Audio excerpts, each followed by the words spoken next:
బీజేటీవీ ముందుగా హెడ్లైన్స్ చూద్దాం. పరిశ్రమల హబ్ గా ఏపీని తీర్చిదిద్దుతామన్న లోకేష్. భారీ పెట్టుబడులతో ఉద్యోగాల సృష్టి లక్ష్యమన్న మంత్రి. గ్లోబల్ కంపెనీలు ఏపీ వైపు చూస్తున్నాయన్న లోకేష్. పరిశ్రమలకు సానుకూల వాతావరణం కల్పిస్తున్నామన్న లోకేష్. మోదీ సభ కోసం కరీంనగర్లో బండి సంజయ్ ప్రచారం. సికింద్రాబాద్ సభను విజయవంతం చేయాలని బీజేపీ పిలుపు. స్వయంగా గోడలపై నినాదాలు రాసిన బండి సంజయ్. తెలంగాణలో బీజేపీ బలోపేతానికి సభ కీలకమన్న నేతలు.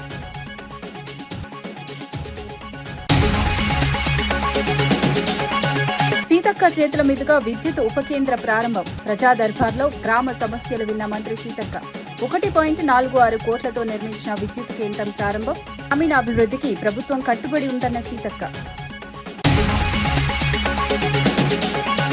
సీఎం కాన్వాయ్ వల్ల ప్రజలకు ఇబ్బంది వద్దన్న రేవంత్. ట్రాఫిక్ నియంత్రణపై డీజీపీ సివి ఆనంద్ సమీక్ష. ప్రజలకు ఇబ్బందులు తగ్గించాలని పోలీసులకు ఆదేశాలు. సీఎం ఆదేశాలతో ట్రాఫిక్ నిర్వహణపై ప్రత్యేక దృష్టి.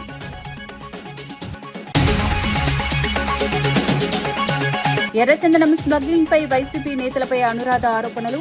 రాజకీయ అండతోనే గంగిరెడ్డి ఎదిగాడన్న అనురాధ వ్యాఖ్యలు.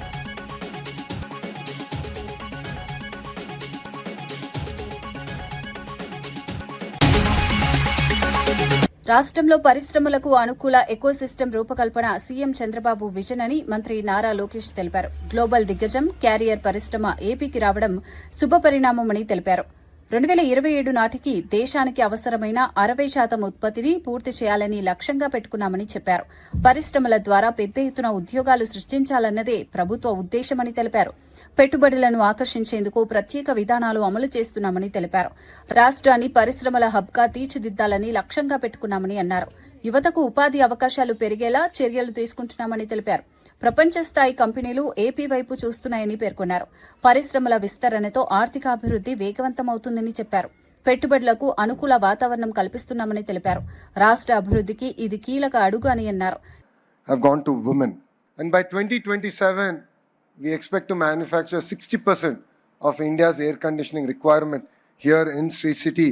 And by 2028, thanks to Carrier, we should now achieve 80% of India's air conditioning coming out of Sri City. We are a $200 billion economy, aspiring to be a $2.4 trillion economy by 2047. And is there something that my Chief Minister has shown to the world? If he dreams it, he will deliver it. Warangal గడ్డ పోరాటాలకు ప్రతీక అని BRS working president KTR పేర్కొన్నారు. ఇది కాకతీయుల పౌరుషాల గడ్డ, కాళోజీ ఆత్మగౌరవ అడ్డా అని అన్నారు. ప్రొఫెసర్ జయశంకర్ పుట్టిన నేల ఈ ఓరుగల్లు అని గుర్తు చేశారు. ఉద్యమ సమయంలో వరంగల్ ఎలా కదం తొక్కిందో అందరికీ తెలుసునని వ్యాఖ్యానించారు. ఇక్కడ ఏ పని మొదలుపెట్టినా విజయవంతమవుతుందన్న నమ్మకం కేసీఆర్ కు ఉందని చెప్పారు. మహాగర్జన, రజతోత్సవ సభలు చరిత్ర సృష్టించాయని గుర్తు చేశారు.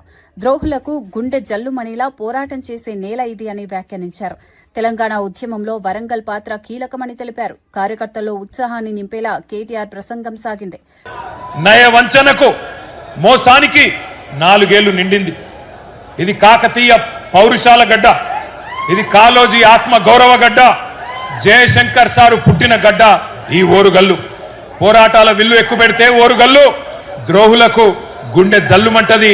అది మనం తెలంగాణ ఉద్యమంలోనే చూసిన విషయం కూడా నేను మీకు గుర్తు చేస్తా ఉన్నా. నర్సంపేట నుంచి ఇప్పుడే గౌరవనీయులు గౌరవ పెద్దలు రైతు మా గోపాలన్న మాట్లాడిండు. మా పెద్ద సుదర్శన్ రెడ్డి గారు మా సోదరుడు వారిని ఆహ్వానిస్తే ఇక్కడికి వచ్చినారు. గోపాలన్న మాట్లాడితే మీ కేరింతలు, మీ చప్పట్లు వింటే నేను మధుసూదనాచారి గారు అనుకుంటా ఉన్నాం. ఇక మనం ఎవ్వరు మాట్లాడే అవసరం లేదు. రైతుల గుండెల్లో ఉన్న మాట గోపాలన్న చెప్పిండు అని చెప్పి మేం మాట్లాడుకుంటా ఉన్న పరిస్థితి మీ అందరికీ యాదికుండాలి. తెలంగాణ ఉద్యమ సమయంలో కూడా వరంగల్ ఎట్లా కదం దొక్కిందో మీ అందరికీ గుర్తున్నది. ఆ రోజుల్లో ఉద్యమ సమయంలో మా వినయ్ భాస్కర్ గారు పిలిస్తే నేను కూడా ఇదే హనుమకొండలో కాగడా పట్టుకొని మీతో పాటు కవాతు చేసిన. ఈ వరంగల్ వీధుల్లో తిరిగినాం. వరంగల్ జైల్లో ఆ ఉద్యమంలో భాగంగా ఇక్కడనే 2 రోజులు ఇక్కడే ఉన్నాం.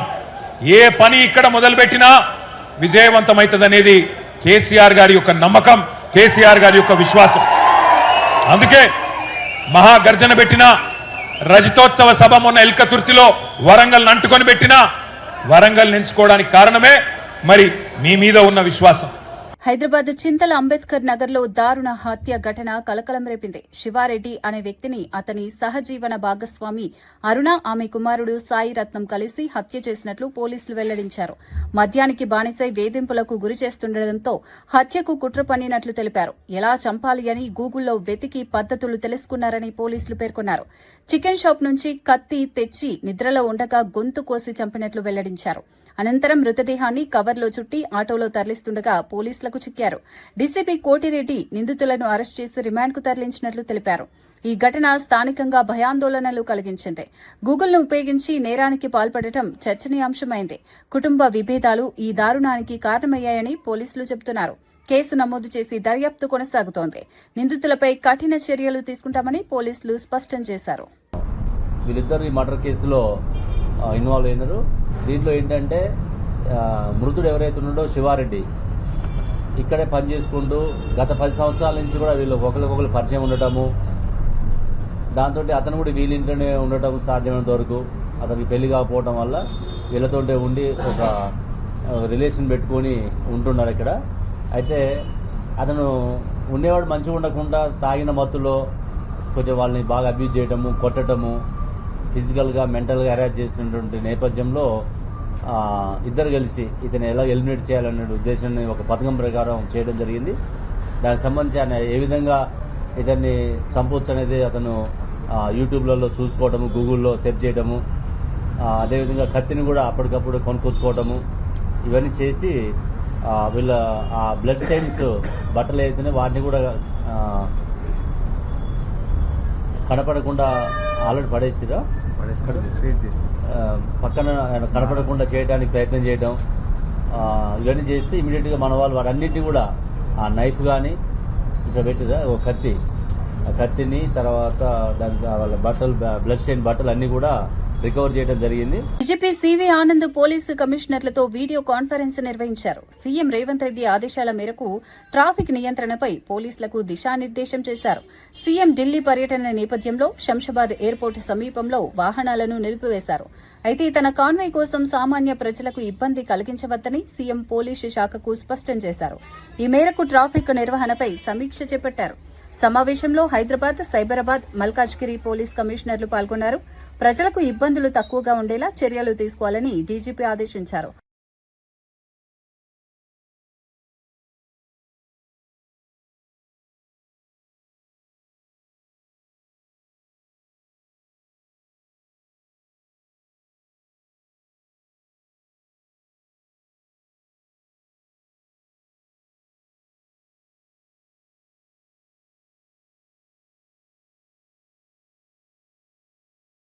అంతర్జాతీయ ఎర్రచందనం స్మగ్లర్ గా కొల్లం గంగిరెడ్డి ఎదగడానికి వైసీపీ నేతల అండదండలే కారణమని పంచుమర్తి అనురాధ ఆరోపించారు. రాజకీయ పరిరక్షణ లేకుండా ఇంత పెద్ద స్థాయికి ఎదగడం సాధ్యం కాదని అన్నారు.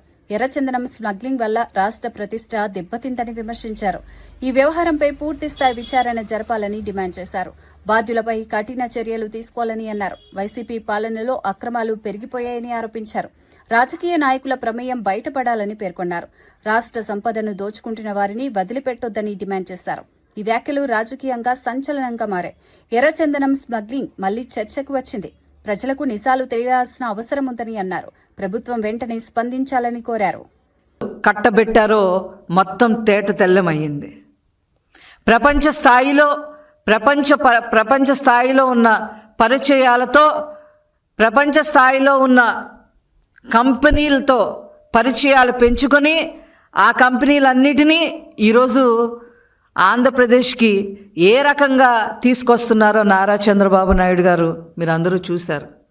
ఈ జగన్మోహన్ రెడ్డి ప్రపంచ స్థాయి స్మగ్లర్తో, నేర చరిత్రలతో ఉన్న వ్యక్తులతో సావాసం. నారా చంద్రబాబు నాయుడు గారు ప్రపంచ స్థాయి కంపెనీలతో సావాసం చేసి అవి ఆంధ్ర రాష్ట్రానికి ఎలా ఉపయోగపడతాయో. మే 10న సికింద్రాబాద్ పెరేడ్ గ్రౌండ్స్ లో జరగనున్న ప్రధాని మోదీ భారీ బహిరంగ సభ కోసం కేంద్ర మంత్రి బండి సంజయ్ కరీంనగర్ లో విస్తృత ప్రచారం నిర్వహిస్తున్నారు. సభకు భారీ జన సమీకరణ లక్ష్యంగా కార్యకర్తలను ఉత్సాహపరుస్తున్నారు. స్వయంగా గోడలపై నినాదాలు రాస్తూ ప్రచారంలో పాల్గొన్నారు. మోదీ సభ చారిత్రాత్మకంగా నిలవాలని పిలుపునిచ్చారు. తెలంగాణలో బీజేపీ బలోపేతానికి ఈ సభ కీలకమని పేర్కొన్నారు. కార్యకర్తలు పెద్ద ఎత్తున ప్రచారంలో పాల్గొంటున్నారు. రాష్ట్ర రాజకీయాల్లో ఈ సభ ప్రాధాన్యత సంతరించుకుంది. ప్రజలు భారీగా హాజరవుతారని నేతలు ధీమా వ్యక్తం చేస్తున్నారు. బీజేపీ కార్యకర్తల్లో ఉత్సాహం పెరిగింది. సభ విజయవంతం చేసేందుకు అన్ని ఏర్పాట్లు చేస్తున్నట్లు తెలిపారు. మోదీ సందేశాన్ని ప్రజల్లోకి తీసుకెళ్తామని అన్నారు. ఈ కార్యక్రమం రాజకీయంగా చర్చనీయాంశమైంది.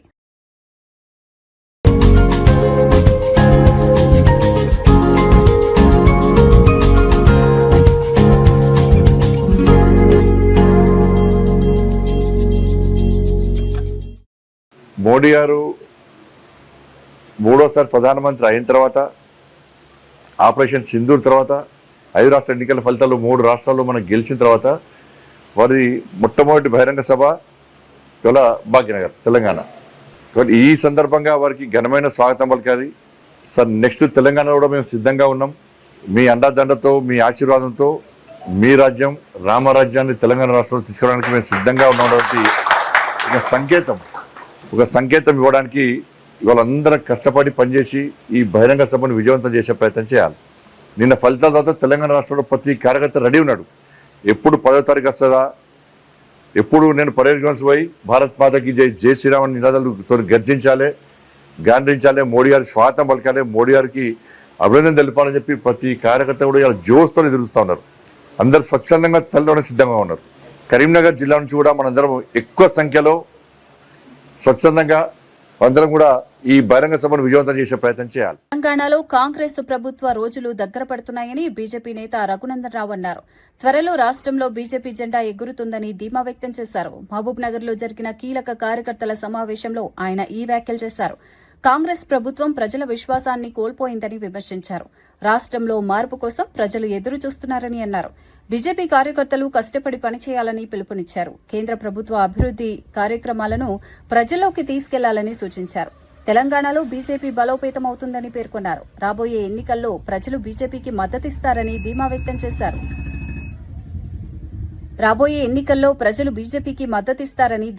చేశారు. పార్టీ శక్తిని గ్రామ స్థాయికి విస్తరించాలని పిలుపునిచ్చారు. ఈ వ్యాఖ్యలు రాజకీయంగా ఆసక్తి రేకెత్తిస్తున్నాయి.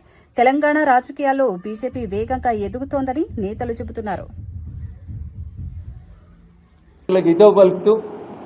10వ తారీఖున జరిగేటువంటి సభకి ప్రతి కార్యకర్త తన వంతు కృషిగా సభను సక్సెస్ చేయాలని, నేటి నుంచి ఎన్నికలు పూర్తయ్యేంత వరదాకా ఒకటే జెండా కనబడాలి. మనకి కాషాయ కండువా వేసుకున్నటువంటి వ్యక్తే కాకతీయుల రాష్ట్రాన్ని కూడా, కాకతీయుల రాజ్యాన్ని కూడా పాలిస్తారు. ఇది సూర్యుడు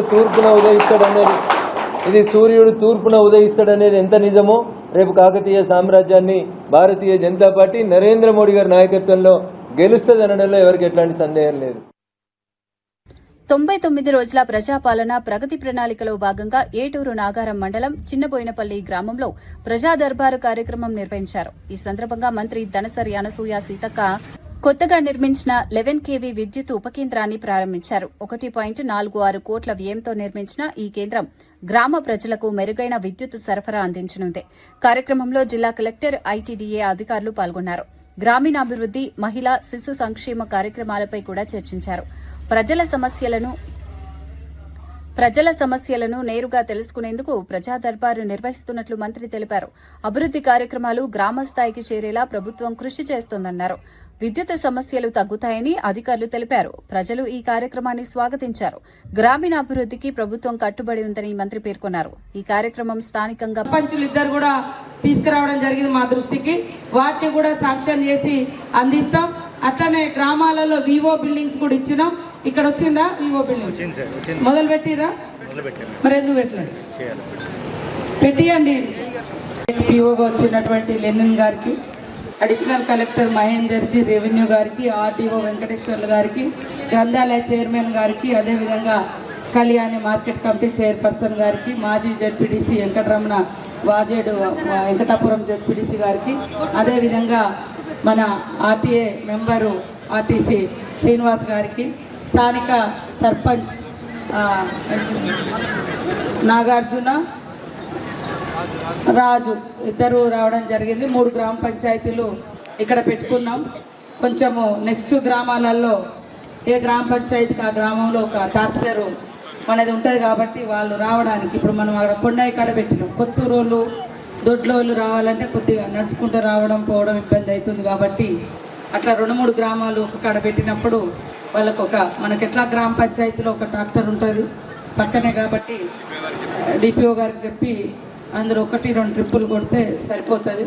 ఇక్కడికి వచ్చినటువంటి ఆఫీసర్స్ అందరికీ జిల్లా స్థాయి పదే ఆఫీసుల చుట్టూ తిరగకుండా మీ దగ్గరికే వచ్చి మీ సమస్యలు ఏంటో తెలుసుకొని అక్కడే పరిష్కరించే విధంగా ఈ యొక్క ప్రజా దర్బార్ కార్యక్రమాన్ని రాష్ట్రంలో మొట్టమొదటిసారి మన ములుగు జిల్లా నుంచే దాదాపు 1 రోజుల క్రితము మనం ప్రారంభించుకోవడం జరిగింది.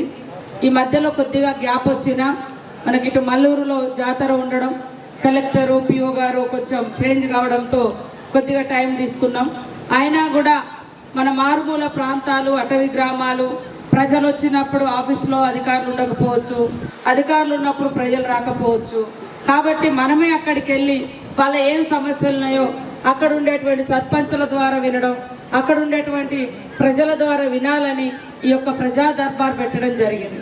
ఇప్పటి వరకు దాదాపుగా ఒక 15 గ్రామాలలోకి ఇప్పుడు మనము రావడం జరిగింది. 15 గ్రామ పంచాయతీల వరకు కంప్లీట్ చేసుకున్నాం. కానీ ఎక్కడ కూడా ఇంత డిస్టర్బెన్స్ కూడా, ఇంత గొడవ, ఇంత చిల్లరలో ఎక్కడ జరగకుండా ప్రశాంతంగా వచ్చి సర్పంచులు మాకు ఇవి కావాలని అడిగినరు, వాళ్ళే మనం శాంక్షన్ చేస్తున్నాం. అదేవిధంగా ప్రజలు పెన్షన్లు కానీ, ఇల్లులు కానీ, ఇంకేదైనా భూముల సమస్యలు కానీ ఇంకేదైనా అడిగినా కూడా అప్పటిదప్పుడే మేము సంబంధిత అధికారులకు అటాచ్ చేసి వెంటనే పరిష్కారం చేస్తున్నాం. అది కాకుండా ఒక వారం రోజులు 10 రోజులు అది కొద్దిగా ఏమైనా టైం పట్టేటి ఉంటే కొద్దిగా లేట్గా టైం ఇస్తున్నాం. దానికోసం కలెక్టర్ కార్యాలయంలో కూడా ఒక సెల్ ఓపెన్ చేసినాం. ఎప్పటికప్పుడు మీరు ఇచ్చిన దరఖాస్తులు తీసుకొని మీకు ఫోన్ చేసి, మీరు రాసే దరఖాస్తు మీద కూడా మీ ఫోన్ నెంబర్ రాయాలి. మీకు ఫోన్ చేసి మీది ఈ లోపు అవుతుంది లేకుంటే కాదు, ఎందుకు కాదు అనేది కూడా కారణము చెప్పే విధంగా కూడా సెల్ ఒక రూమ్ పెట్టి అక్కడ నుంచి ఒక మనిషిని పెట్టి మీకు ఫోన్స్ వచ్చే విధంగా, ఫోన్లు చేసే విధంగా చేయడం జరుగుతూ ఉంది. కాబట్టి ఈరోజు మనము మొదటి విడతలో రాష్ట్రంలోనే అత్యధికంగా ఇల్లులు తీసుకొచ్చింది ములుగు నియోజకవర్గానికే. ముఖ్యమంత్రి గారు రేవంత్ రెడ్డి గారు, అదేవిధంగా మరి రెవెన్యూ శాఖ మంత్రి పొంగులేటి శ్రీనివాసరెడ్డి గారి సహకారంతో ఈ మన ములుగు వెనుకబడ్డ ప్రాంతం, పేదలు ఎక్కువ ఉన్నారంటే 5,000 ఇల్లు ఇచ్చింది. కానీ మనము ఎక్కువ ఒకటేసారి ఊరూర్లో 50-100 ఇవ్వలేకపోయినాం. చిన్నపోయిన పల్లెలో కొద్దిగా తక్కువ వచ్చినాయి, తప్పకుండా 23 ఇళ్ళు వచ్చినాయి గ్రామ పంచాయతీలో. ఇంకా ఇవ్వడం జరుగుతుంది. ఇప్పుడు మొదటి విడతలు అయిపోయింది, ఇప్పుడు నెక్స్ట్ విడత ఉంది. జెన్యూన్గా ఇక్కడ ఉండేటువంటి అధికారులు కానీ, ప్రజాప్రతినిధులు కానీ, లీడర్లు కానీ, ఎవరైతే పేదోళ్ళు ఉన్నారో, ఎవరి ఇల్లు లేదో వాళ్ళ. టీటీడీ చైర్మన్ బీఆర్ నాయుడు అధ్యక్షతన ధర్మకర్తల మండలి సమావేశం జరిగింది. అదనపు టాయిలెట్స్ నిర్మాణానికి టీటీడీ బోర్డు ఆమోదం తెలిపింది. ఇందుకోసం 4,55,00,000 మంజూరు చేసింది. తిరుమల రోడ్డు సర్కిల్ నిధులకు ఎస్కాట్ కమిటీని నియమించారు.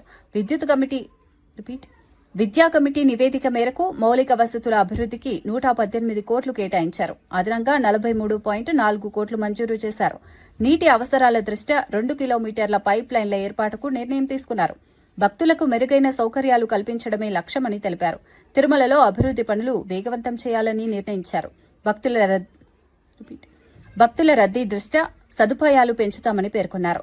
ఈ నిర్ణయాలు భక్తులకు ఉపయోగపడనున్నాయి. టీటీడీ అభివృద్ది కార్యక్రమాలు కొన్ని విధులకు ఒక ఎక్స్పర్ట్ కమిటీని నియమించడం జరిగింది. వాళ్ళు సూచించిన ఆధ్యాత్మిక కొన్ని పేర్లు ఏదైతే ఉన్నాయో ఆ పేర్లు ఈ మన వీధులకు అందరికి కూడా ఇక్కడ పేర్లు పెట్టడం జరుగుతుంది. దానికి కూడా బోర్డు ఆమోదం తెలిపింది. టిటిడి బోర్డు విద్యా కమిటీ ఇచ్చిన నివేదిక మేరకు టిటిడి విద్యా సంస్థలో అత్యాధునిక మౌలిక వసతుల ఏర్పాటుకు గతంలో మనం 118 కోట్లు శాంక్షన్ చేయటం జరిగింది.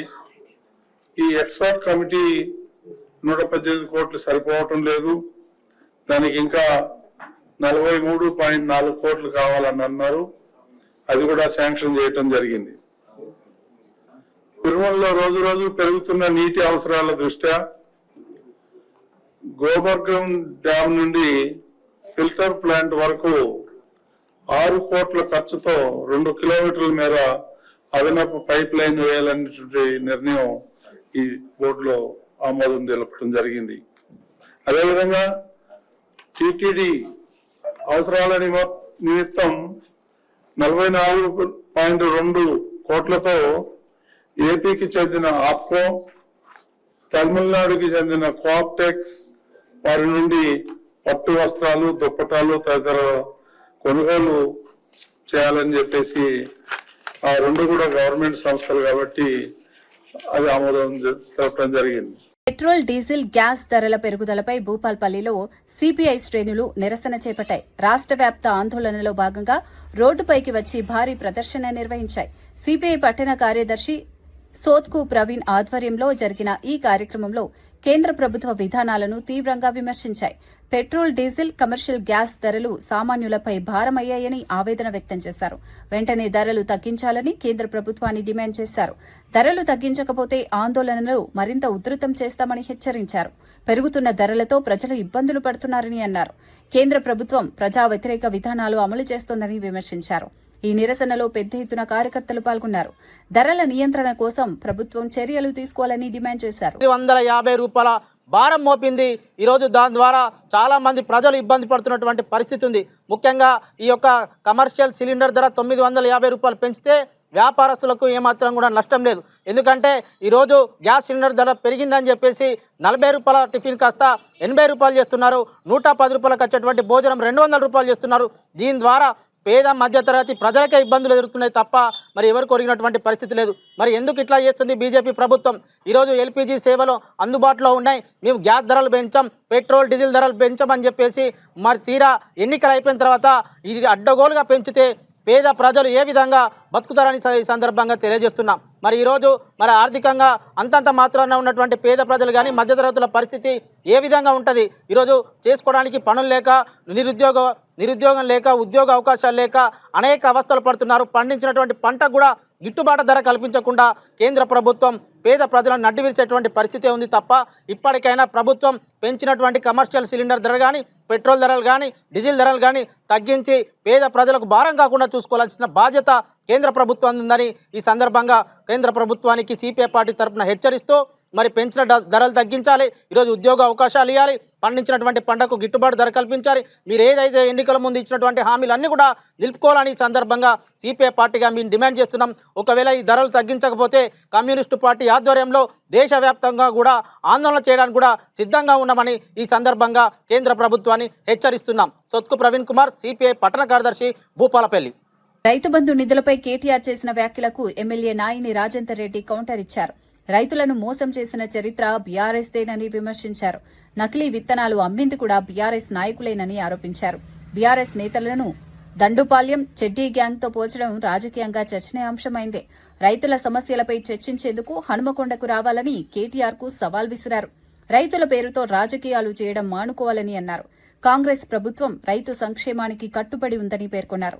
బీఆర్ఎస్ పాలనలో రైతులు తీవ్రంగా నష్టపోయారని ఆరోపించారు. ప్రజలు నిజాలను గుర్తించాలని తెలిపారు. రైతుల సమస్యలను పరిష్కరించేందుకు ప్రభుత్వం కృషి చేస్తోందన్నారు. ఈ వ్యాఖ్యలతో రాజకీయ వాతావరణం మరింత వేడెక్కింది. రైతు అంశంపై మాటల యుద్దం కొనసాగుతోంది. పై మాజీ మంత్రి సత్యవతి తీవ్ర విమర్శలు చేశారు. ఇది ప్రజాపాలన కాదు, రాబందు పాలన అని వ్యాఖ్యానించారు. రైతుల కన్నీళ్లలో ఈ ప్రభుత్వం కొట్టుకుపోవడం ఖాయమని హెచ్చరించారు. బంజారా భాషలో చేసిన ఆమె వ్యాఖ్యలు సోషల్ మీడియాలో వైరల్ అవుతున్నాయి. రైతుల సమస్యలను ప్రభుత్వం పట్టించుకోవడం లేదని ఆరోపించారు. కాంగ్రెస్ పాలనలో రైతులు ఇబ్బందులు పడుతున్నారని విమర్శించారు. రైతులకు ఇచ్చిన హామీలు అమలు కావడం లేదని అన్నారు. బీఆర్ఎస్ మాత్రమే రైతులకు అండగా నిలుస్తోందని పేర్కొన్నారు. ప్రభుత్వ వైఫల్యాలను ప్రజల్లోకి తీసుకెళ్తామని చెప్పారు. ఈ వ్యాఖ్యలు రాజకీయంగా చర్చనీయాంశమయ్యాయి. రైతు సమస్యలపై ఉద్యమం కొనసాగుతుందని హెచ్చరించారు. రాష్ట్ర రాజకీయాల్లో ఈ వ్యాఖ్యలు వేడి పెంచుతున్నాయి.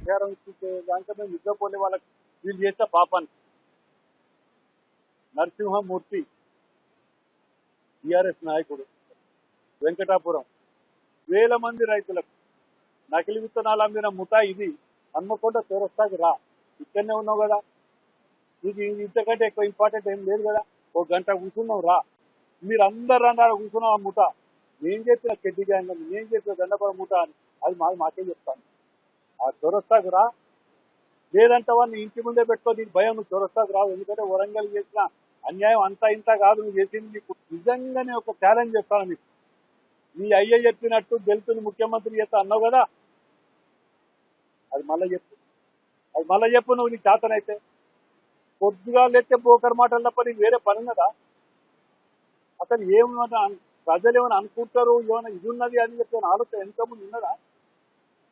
నోటికి ఏదొస్తుంది, ఎవడో స్క్రిప్ట్ రాసితో తలమాసినోడు వాడు వర్క్ మీద అవుతాడు. ధర్ని పేరు పెట్టుకొని ఎన్ని దండాల నాయన మీకు చేస్తుంది. ప్రభుత్వ whip NM Srinivas Reddy CLP కార్యాలయంలో ప్రెస్ మీట్ నిర్వహించారు. రాష్ట్ర రాజకీయాలు, ప్రభుత్వ కార్యక్రమాలపై కీలక వ్యాఖ్యలు చేశారు. ప్రజా సమస్యల పరిష్కారానికి ప్రభుత్వం కట్టుబడి ఉందని తెలిపారు. ప్రతిపక్షాల విమర్శలకు సమాధానాలు ఇచ్చారు. సంక్షేమ కార్యక్రమాలను ప్రజల్లోకి తీసుకెళ్తామని పేర్కొన్నారు. కాంగ్రెస్ ప్రభుత్వం అభివృద్ది దిశగా ముందుకు సాగుతోందని అన్నారు. కార్యకర్తలు ప్రజల మధ్య ఉండాలని సూచించారు. ప్రతిపక్షాలు చేస్తున్న ఆరోపణలు అవాస్తవమని విమర్శించారు. ప్రజల విశ్వాసం కాంగ్రెస్ ప్రభుత్వంపై ఉందని తెలిపారు. రాబోయే రోజుల్లో మరిన్ని అభివృద్ది కార్యక్రమాలు చేపడతామని పేర్కొన్నారు. రాజకీయాల్లో పారదర్శకత అవసరమని అన్నారు. ఈ ప్రెస్ మీట్ కు రాజకీయ ప్రాధాన్యతకు నెలకొంది. 6,000 నుంచి 8,000 మంది రైతులు చనిపోతే ఏ ఒక్క రైతును కూడా మీరు ఆ కుటుంబాన్ని పరామర్శించలే. ఆ రోజు రాహుల్ గాంధీ గారు ప్రతిపక్ష పార్టీలో పిసిసి అధ్యక్షులుగా రేవంత్ రెడ్డి గారు రైతులకు ఒక భరోసా కల్పించాలని ఒక ఆలోచనతోని రాహుల్ గాంధీ గారు వరంగల్ రైతు మీటింగ్ పెట్టడం జరిగింది. రైతులకు ఒక భరోసా ఇవ్వడం జరిగింది. మీరు పండించిన పంటకు గిట్టుబాటు ధర లేక ప్రకృతి వల్ల పంట నష్టాలు జరుగుతూ ఉంటే మీరు అప్పుల పాలు అవుతా ఉన్నారు, ఆత్మహత్యలు చేసుకుంటున్నారు. కాబట్టి రైతులకు ఒక భరోసా ఇవ్వాలని చెప్పి ఆ రోజు రైతు డిక్లరేషన్ వరంగల్ నుంచి రాహుల్ గాంధీ యొక్క ఆధ్వర్యంలో చేయడం జరిగింది. తదనంతరం రాష్ట్రంలో గాంధీ కుటుంబం అంటే ఒక నమ్మకం. గాంధీ కుటుంబాన్ని విమర్శించినంత మాత్రాన పెద్ద రాజకీయ మొగోడవైతం అనుకుంటే అది భ్రమ. ఇలా గాంధీ కుటుంబాన్ని విమర్శిస్తే నువ్వు రాజకీయంగా కన్మరుగాక తప్పదని చెప్పి నేను మాట్లాడుతూ ఉన్న పత్రిక ముఖంగా. ఆ రోజు మన తెలంగాణలో తెలంగాణ రాష్ట్రం గురించి తెలంగాణ ఉద్యమం ఉవ్వెత్తున సాగుతున్న సందర్భంలో మీ కుటుంబం అంతా గాంధీ కుటుంబం దగ్గర ఆ మాట మాట్లాడొద్దు, కానీ వారి దగ్గర మొరబెట్టుకున్నదంతా తెలంగాణ ప్రజలు ఎవరు మర్చిపోలే. వచ్చిన తెలంగాణను ఒక కుటుంబ పాలనగా, ఒక నియంత్రిత పాలనగా, దౌర్జన్యంగా, దుర్మార్గంగా ఏ ఒక్క వర్గాన్ని కూడా మీరు పట్టించుకున్న దాఖలాలు లేవు. రైతు సంక్షేమం అంటే గత ప్రభుత్వం గతంలో రాజశేఖర రెడ్డి గారు రైతుల గురించి, రైతు సంక్షేమం గురించి ఆ రోజు రైతులకు ఉచిత కరెంట్ ఇవ్వడం జరిగింది. కేటీఆర్ నిర్వహిస్తున్న రైతు సంగ్రామ సదస్సుతో కాంగ్రెస్ మంత్రులు భయపడుతున్నారని బీఆర్ఎస్ నేత పల్లా రాజేశ్వరరెడ్డి విమర్శించారు. తమ సభకు భారీ స్పందన వస్తుందని తెలుసుకుని అదే సమయంలో కాంగ్రెస్ రైతు సమ్మేళనం ఏర్పాటు చేసిందని ఆరోపించారు. కాంగ్రెస్ సభకు వచ్చిన వారు పార్టీ కార్యకర్తలేనని, బీఆర్ఎస్ సభకు వచ్చిన వారు నిజమైన రైతులని వ్యాఖ్యానించారు. రైతుల కోసం పోరాడేది బీఆర్ఎస్ మాత్రమేనని అన్నారు. కాంగ్రెస్ ప్రభుత్వం రైతు సమస్యలను పట్టించుకోవడం లేదని మండిపడ్డారు. రైతుల కన్నీళ్లతో ప్రభుత్వం నిలవదని హెచ్చరించారు. వరంగల్ ఉద్యమాలకు కేంద్ర బిందువని గుర్తు చేశారు. రైతు సమస్యలపై కేటీఆర్ గలం వినిపిస్తున్నారని పేర్కొన్నారు. రైతాంగానికి అండగా బీఆర్ఎస్ నిలుస్తుందని తెలిపారు. ఈ వ్యాఖ్యలు రాజకీయంగా చర్చనీయాంశమయ్యాయి. ఈ రాష్ట్రంలో, ఈ దేశానికి అన్నం పెట్టిన రైతును కూడా మోసం చేస్తున్న వైనం అడుగడుగున మనకు కనిపిస్తా ఉంది. ఇవాళ రాష్ట్రంలో పండిన పంట పావల వంతు కూడా కొనే పరిస్థితి లేదు. కొన్న రైతం మరి ధాన్యాన్ని ఎక్కడి నుంచి తరలించేటట్టు లేరు. ఏ కళ్ళం దగ్గరికి పోయినా రైతులు కన్నీళ్లు కారుస్తా ఉన్నారు. ఇందాక ఒక రైతు అన్నట్టు ఈ రైతు కన్నీళ్ల ద్వారా ఈ కాంగ్రెస్ ప్రభుత్వం రేవంత్ రెడ్డి కొట్టుకుపోవడం ఖాయం అనే విషయాన్ని ఈ సందర్భంగా తెలియజేస్తావు. రైతు మళ్ళీ నిలదొక్కోవాలి. ఈ వ్యవసాయం పండగ కావాలి, రైతు 3 పూటలు సంతోషంగా తినగలగాలి అని అంటే మళ్ళీ కేసీఆర్ వచ్చే విధంగా కేసీఆర్ రావాలనే ఆలోచనతో కేసీఆర్ గారికి మద్దతునిస్తూ మేము పిలవంగానే ఇక్కడికి పెద్ద ఎత్తున వచ్చిన రైతాంగం మరి ప్రతి ఒక్కరికి నమస్కారాలు తెలియజేస్తూ ఆ రోజు కేసీఆర్ చాలా చక్కగా చెప్పిండు, ఓట్లేసే ముందు ఒక్కసారి ఆలోచించండి, హరి బరి వద్దన్నాడు. आज अपन ग्वार भाई ने सेने राम राम आज खड़े हुआ जान कौन देख तो याड़ी बापू रईत से आंकी आंधी पानी काढ़ो छे भाई मैं मक्का ले जान साल ले जान मीना वेगो मार बेटी वाया गाली दो ई वकरी कोनी मत्ती जाए सारू छेनी वाया करे सारू छेनी गैन उन्हार केसीआर न मांगा जो रईत बंधु दिनो पानी दिनो कोरोना टाइम है अपन खड़े नहीं जान साल लीधो मक्का लीधो जो को विषय भूल जानी काय को करज के आशा पड़े मोसपोगे फिर अपन सुखंगा संतोषंगा रणगतो केसीआर आवणो ఈ రాబందు పాలన పోవాలి, రైతు బంధు రాజ్యం రావాలి అని మరి ఒక నినాదంతో ముందుకు పోతున్న మీ అందరికీ శిరస్సు వంచి నమస్కారాలు తెలియజేస్తూ ధన్యవాదాలు. జై తెలంగాణ. ఈనాటి వార్తా విశేషాలు మరో బులెటిన్ లో మళ్ళీ కలుద్దాం. నమస్కారం.